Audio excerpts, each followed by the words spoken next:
Maze Runner: The Scorch Trials. It's directed by Wes Ball and stars Dylan O'Brien, Thomas Brody Sangster, and Aidan Gillen.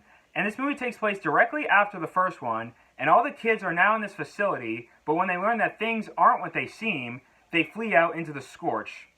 Now let me say this right off the bat, this movie is not as good as the first one, but it's also not as bad as some people say. I enjoyed this movie, but this movie definitely has flaws, but there are things it does well, like Dylan O'Brien is great once again, Thomas Brody Sangster is really good, Aidan Gillen was good, the action scenes were very well done, the shots they were able to do were great. I thought the cinematography was gorgeous to look at, like the shots of like when they're in the Scorch looked incredible. The score was very good, the direction is really good, but some of my flaws with the movie is that certain scenes kind of drag on, like certain scenes where just slow down, and the movie kind of gets not boring, but, you know, slow, and certain stuff happens where you're like, what is going on here?